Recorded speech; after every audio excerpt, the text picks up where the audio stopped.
What up, guys? I'm gonna be doing a real quick review on season two, Stranger Things. If you haven't seen it yet, please do. Just because I'm just rambling. I didn't write any stuff down. This is just like I binge watched it on the day it came out, and I just been sitting on it thinking about like how I really felt about the season. And well, this is me trying to ramble on. So spoilers ahead. So if you haven't watched it, please do. Okay, some of the things that worked. The music's still dope. It was cool season one, and like the music's dope this season too.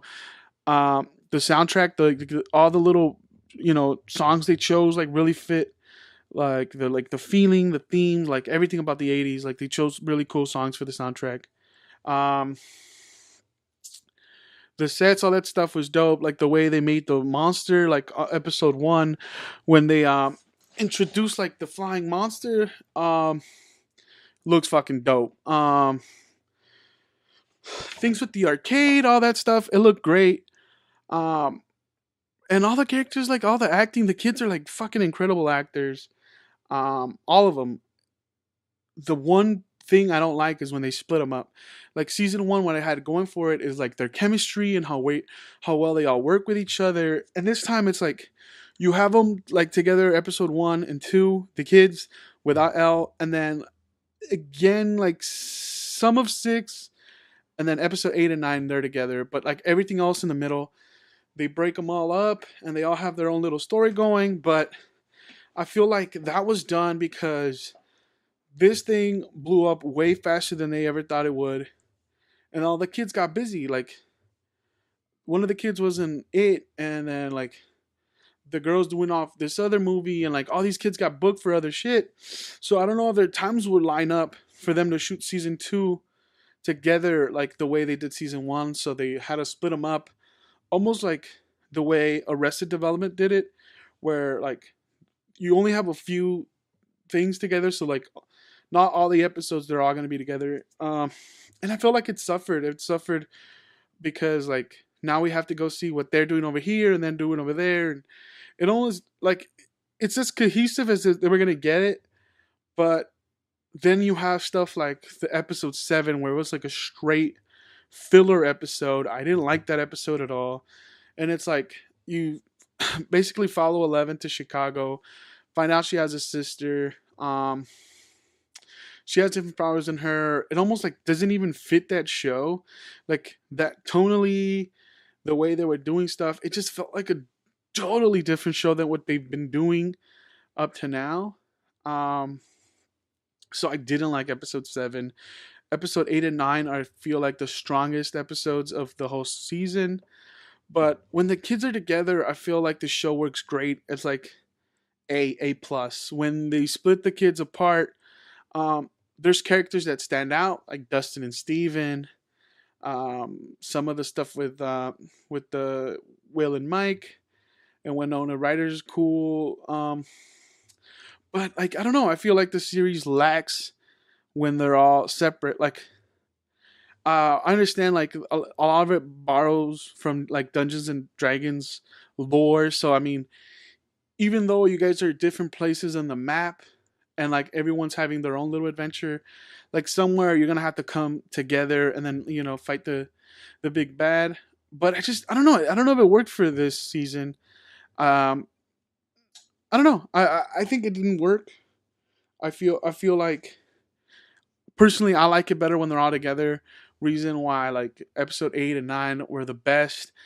Like you see them all in the like going to the dance at the end, or you see them all kind of like put together their best effort to like beat the demigods and everything coming out of the upside down. But if not, then you just have a bunch of like even filler episodes or filler characters where they just get introduced just to be part of the world, but they almost don't even bring much. Like Bob was a great character. I kind of wish Bob would have lived and survived, just because like he is a lot like the kids. He's a nerd, like a straight up nerd, like, and he has way more in common than any of the other adults, maybe except their professor, than anyone else in that show. So I wish he would have interacted with them a little more. And then the older brother, the dude that drives the Camaro, was just like an '80s villain, but just to be like an '80s villain. He had also a really cool scene where he kind of gets to flirt with Mike's mom. And like he's likable there, but then like the very next scene, he's just beating the shit out of Steve, who like this whole season they just made him like him.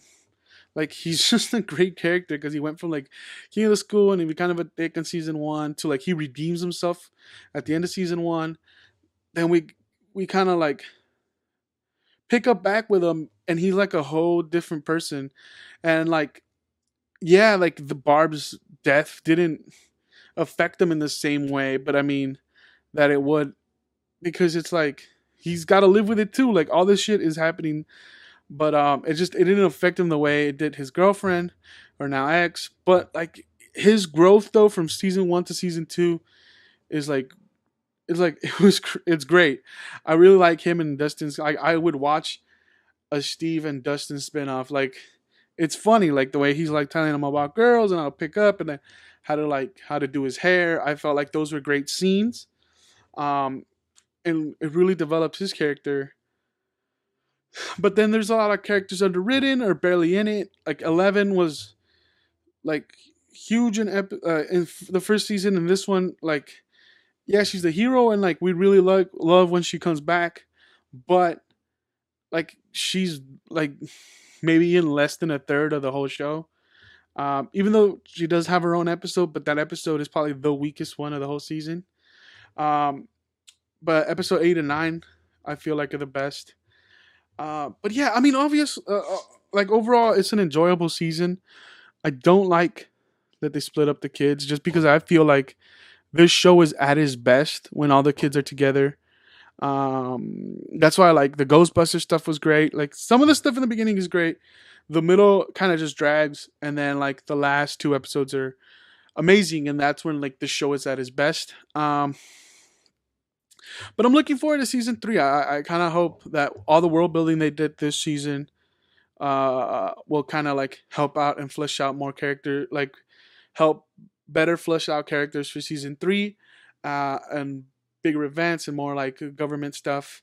But overall, there was really cool things, like '80s references. When the sheriff is in the upside down, and like it's the last shot before he leaves, and he goes and grabs his hat, like homage to Indy Jones. That was cool.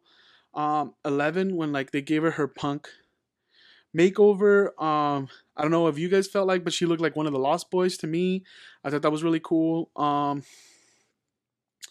the '80s references, like all the like Mom the Babysitter's Dead style stuff, and like all the yeah, all that stuff was great. All the '80s like stuff was really cool and really well done, and I really dug it. And I'm looking forward to season 3.